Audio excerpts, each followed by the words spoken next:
Hey y'all, this is me, Jean Hill Chambers, founder of the 70273 Project, and today I'm talking with Sara Henry, Director of Student Accessibility Services at the University of Maine.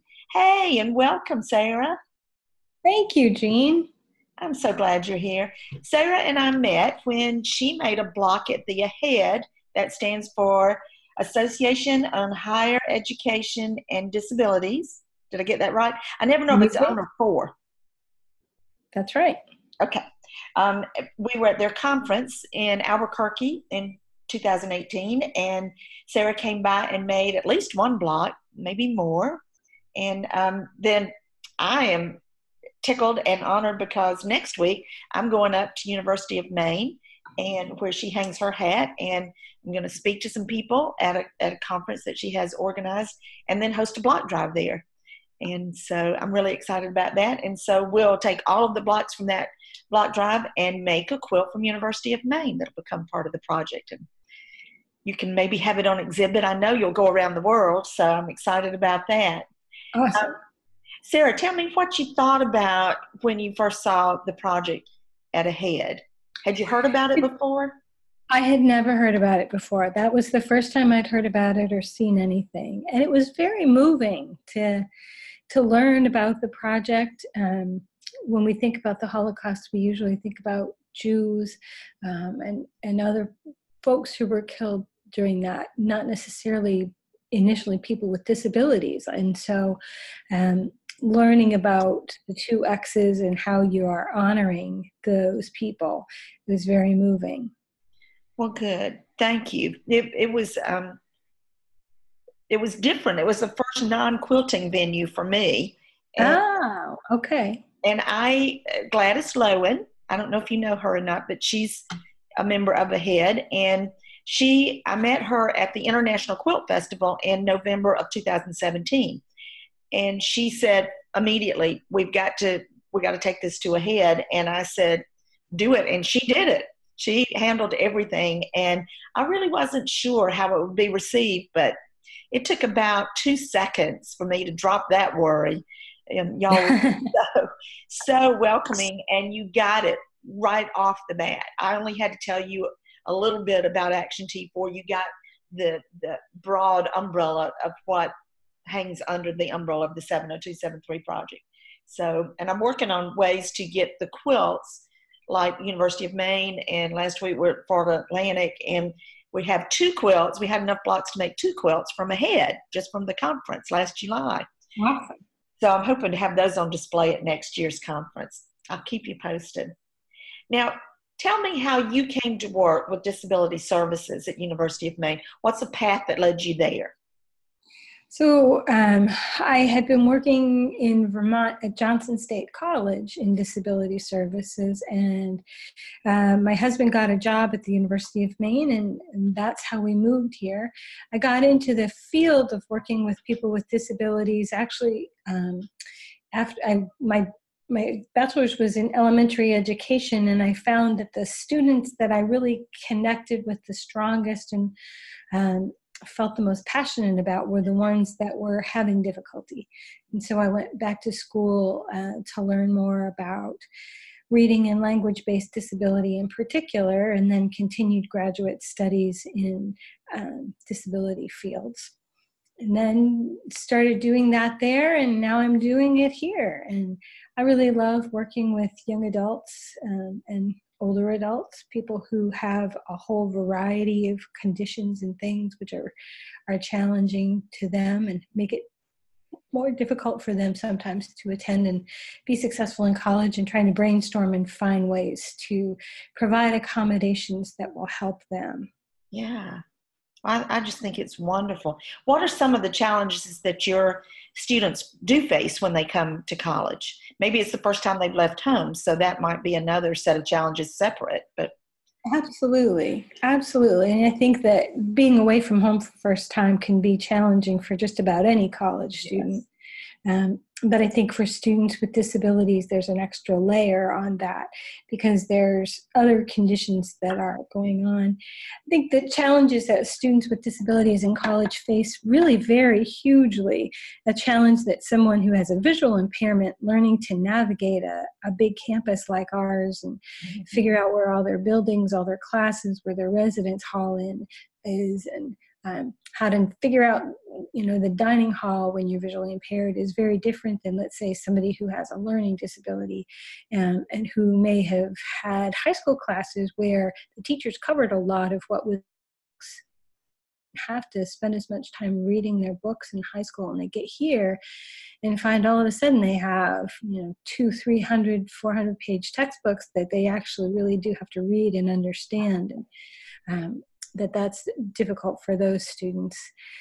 And then, it just really varies from person to person. I think one of the strong things about my field is that it's not a cookie cutter approach. It's not as if you can sort of walk in the door and say, well, what's on the buffet for me? It's really a matter of having an individual conversation with each person and learning about them and what makes it difficult for them and what they need. Yeah, and then finding the solution or the services that will help them. What are some of the services? Because we have listeners who maybe have never considered going off to college or maybe are just beginning to look at. So tell me about some of the services and support, encouragement that you offer. Sure. So our office provides academic accommodations primarily. So it could be someone who has a learning disability who needs extra time to take a test because they have a reading speed or a thinking speed that's slower and they need some extra time. It could be somebody with anxiety who just gets really nervous in a testing situation and they need to take it someplace else where there's a little fewer people, a little fewer things that might make them feel anxious. For somebody with a visual impairment, it might be that we provide some alternate format reading materials, so electronic text that they can use a screen reader on their computer. Could be for hearing impaired student that we make sure that their rooms have amplification and that those professors are speaking to the class and not writing on the board, talking to the board where they can't lip read if they need to. Other kinds of accommodations, if sometimes a student will need a single room. So, it could be somebody with a physical disability who needs to has some equipment or special needs related to their physical condition, and they need to have a handicap accessible room or a single room. That's another type of accommodation that we provide. Let me think, what else? If I go back to something like attention deficit, so it could be that a person has trouble staying focused in class and is finding that they're missing some things in their notes because they're having a hard time staying focused in class. And we provide note-taking support for them. And sometimes it's just as simple as having a recorder and recording and then being able to go back and listen to the class. Sometimes it's a peer note taker, somebody who shares a copy of their notes from the class with that person. And sometimes we use some assistive technology like a computer program and give them a license to use that computer program that they can go back and manipulate their notes along with the PowerPoint presentation from the class. So those are some examples. Yeah, I'm sure there are lots more. Like you, my undergraduate degree is in elementary education.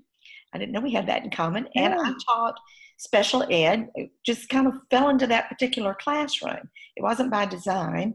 And those students, well, you get to be creative on your job now too. I got to be so creative. I had to be creative because it was not a case of I could say, now open your book, page 243, and then do the 6 problems. Right. It was great. And they taught me so much. I learned more about how to be a good teacher from those 16 students than I did in 4 years of classes that I paid lots of money for. So I think that's, you mentioned thinking outside the box, and you really get to do that all the time, don't you? I think so. We try. That's fun. I think that's fun.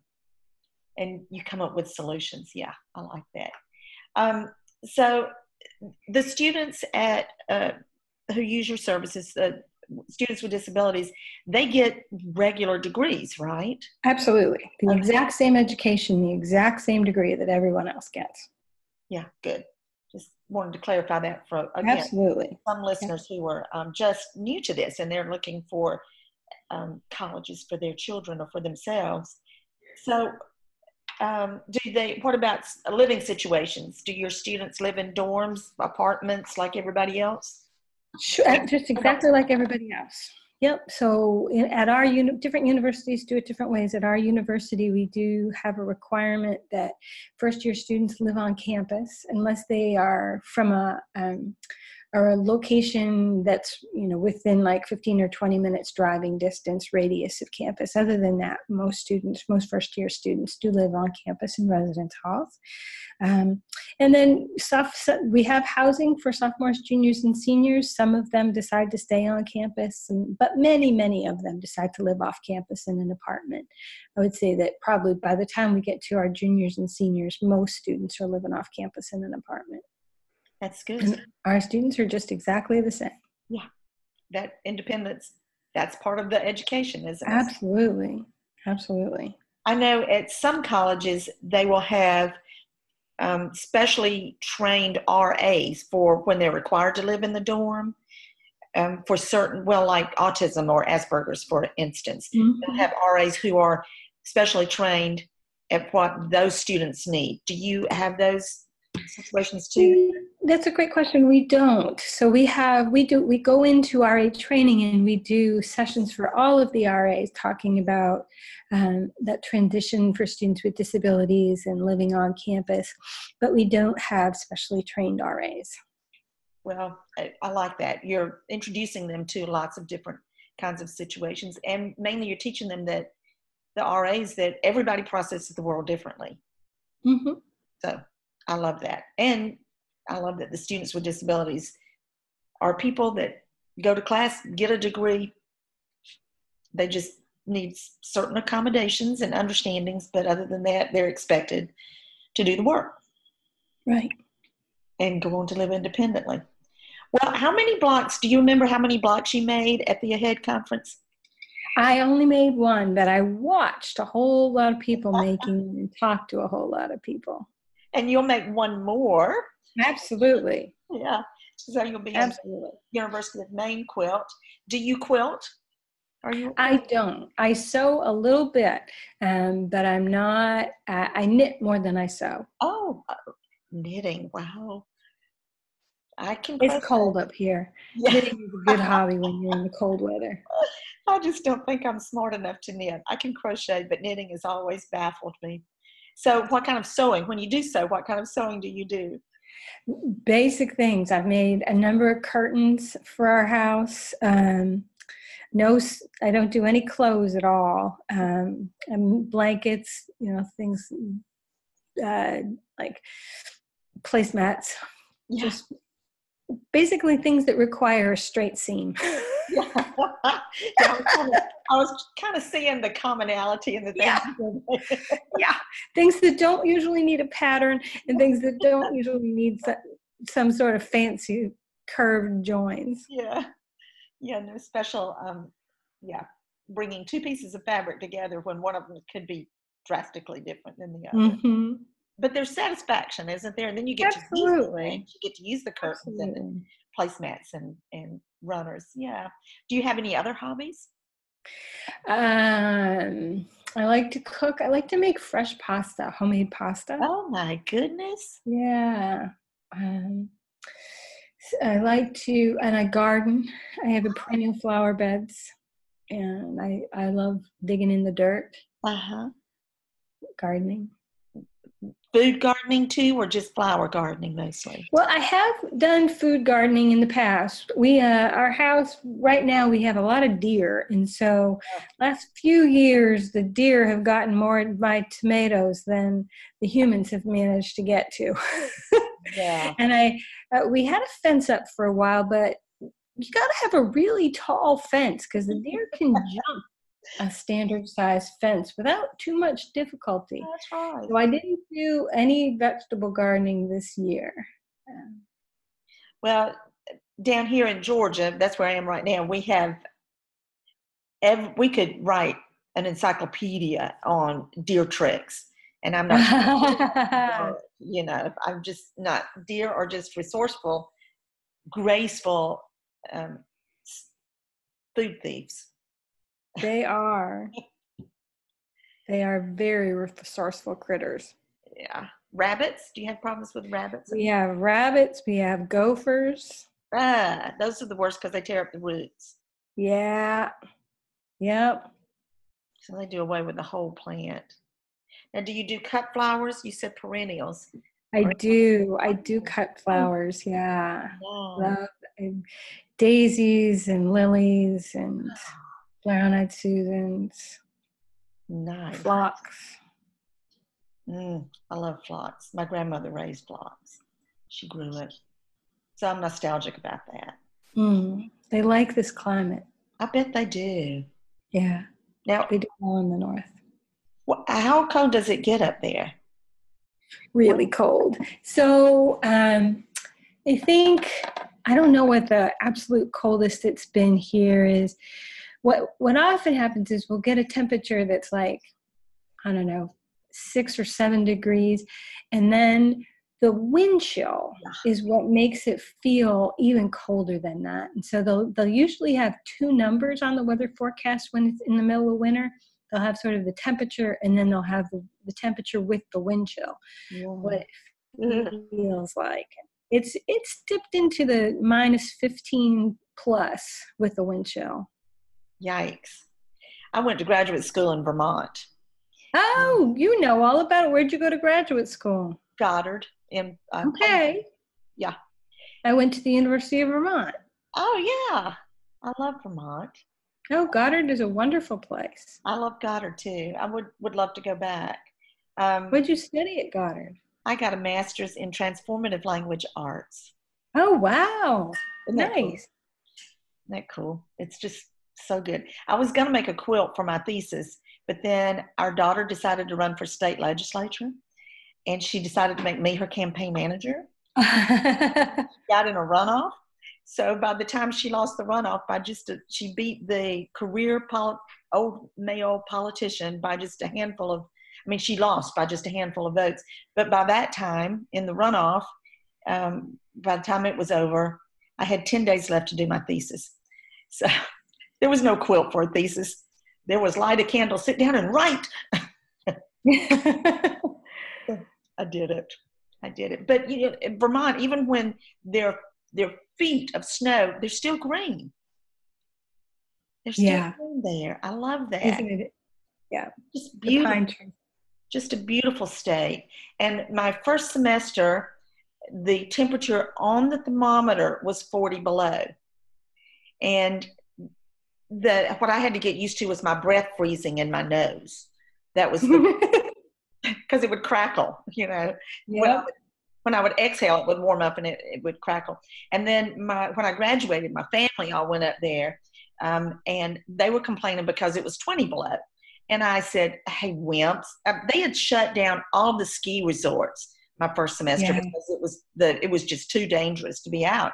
And so the thermometer temperature was 20 below when I graduated, and they were just whiners. Oh, my gosh. They're still complaining. That was in 2005, and they're still complaining. Oh, that's funny. My mother said, isn't this beautiful? And my husband said, yes, ma'am, but it could be like 50 degrees warmer and still be just as beautiful. That's true. He does math. Okay, let's talk for a minute about favorites. This is one of my favorite things to talk about. What's your favorite color? All right. Oh, you must not. That must have broke up or something. What's your favorite color? Purple. Oh, that's good. And what's your favorite kind of music? Oh, golly. That's a great question. Jeepers. What's my favorite kind of music? Trying to think, what have I been listening to lately? I guess right now I would say folk music. Oh, okay. Do you ever go to concerts? You go to coffee houses and that kind of thing? Not very much. Not very much.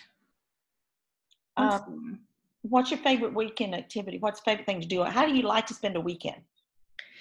Um, Depends on the season. In Yeah. the summer, I like to be outside and go for walks, get in the garden. In the winter, I like to snowshoe. What is Love that? to snowshoe. Is it walking on? What is that? Snowshoeing? Yeah.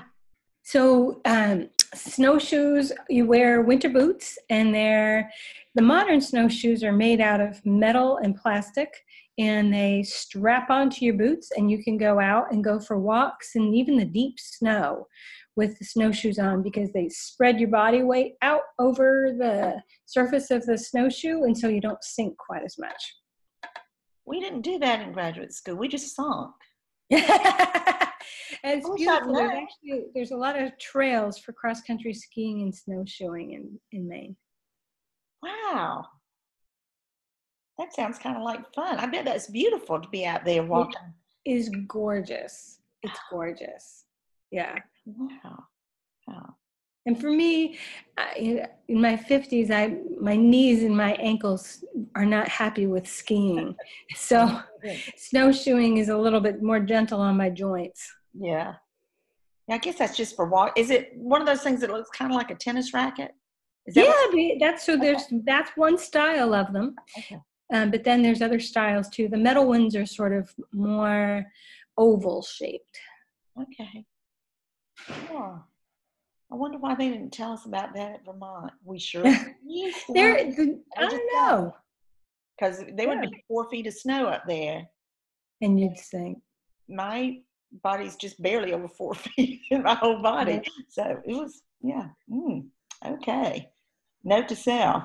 So do you like to read? I do like to read. And so what's a favorite book or your favorite types of books to read? I like science fiction. You do? Yeah. I don't think I really have a favorite book. But I like science fiction and modern fantasy. Wow. I never could get into science fiction, although I bought them for my children, like Madeleine L'Engle and Right. Ursula Le Guin. I probably didn't say that right. I'm only fluent in English and Southern. Anything else kind of tricks my tongue, comes out differently. But that's good. Do you get to read a lot? Not as much as I'd like to. If it's a holiday vacation and I've got a bunch of days off, then I'll read. But right now, I'm not reading too much. Yeah. So you like to cook and you like to make homemade pasta, which just sounds so complicated to me. It's not it's not as complicated as it seems, but it's very fun. It's very delicious. It's very yummy. And does it take a long time? It's not fast, but takes. I think it depends on what you're making for a sauce too. If you're just doing the pasta, you can do it fairly quick, and then just put like some olive oil and garlic and sun-dried tomatoes on there. Do something simple. But if you're going to make a sauce like a bolognese sauce, that takes longer. With that you have time for the whole bottle of wine and the other glass of wine. As compared to one glass. Yeah. Yeah, with the olive oil, we're talking one glass, it sounds like. It's about right. Yeah.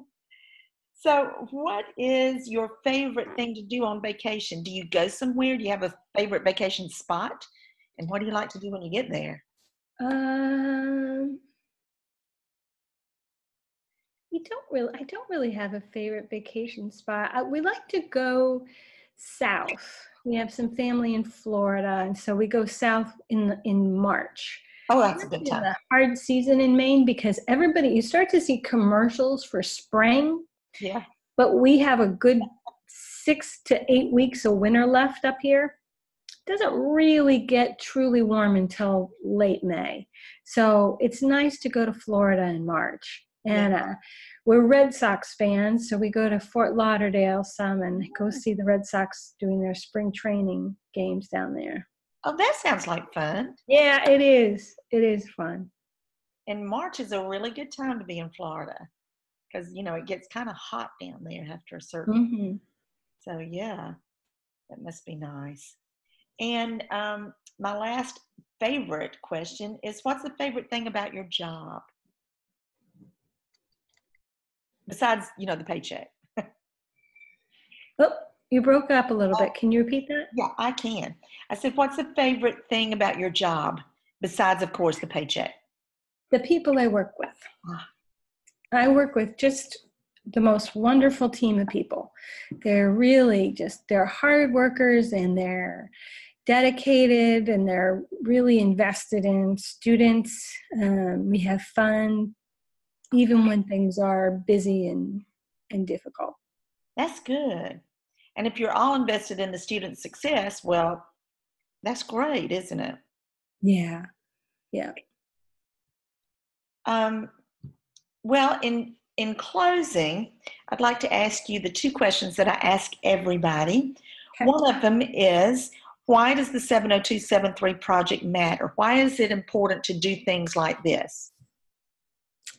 I think that the idea of acknowledging and commemorating the people with disabilities who died during the Holocaust is important. That I think just that piece of it, spreading that knowledge, is important.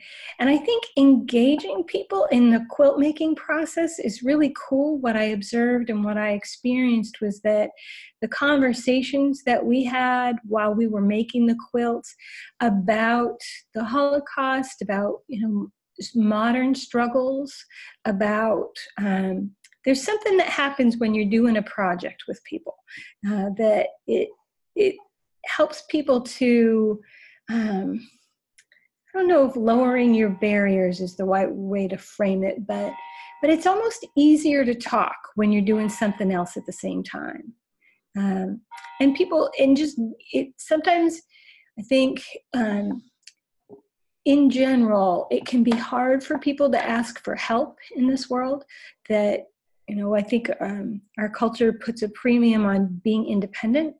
But when you're doing something like sewing and you just are having trouble figuring something out, it doesn't feel like a big deal to just have the person next to you help you, or you help them, or can you hold this, or why isn't this sticking, or and so I think that it's sort of a really, the way that we talk, the way that we interact is such a really nice microcosm for how it would be wonderful if the world acted all the time. Oh, I would high five you if I was sitting there. Yeah, I agree. I think that's very, very interesting observations, and I appreciate that. I was watching At Ahead, and I thought, well, these people haven't done this. There's some quilters, Right. Some quilters in the group, of course. I just sent the blocks off. There's one woman who's going to piece both tops. And so, yeah, there are those. I've got other people who volunteered, but it was interesting to watch and think, these are people who help people. I don't know if I have the words right or not, but you work with people with disabilities who have to go about things a different way. And you help them, I guess the word's assimilate, but you help them move about this college world with as much ease and as possible, right? And so here you all are doing something that you don't do every day, and it's totally new to you. And so it's like you're being put in a student's place in a very small. Yeah. You were doing something new. That was one thing I observed. And the laughter. Oh my gosh, you people are funny. Y'all crack me up. We do laugh. You laugh a lot, and that's so good. Yeah, we laugh a lot.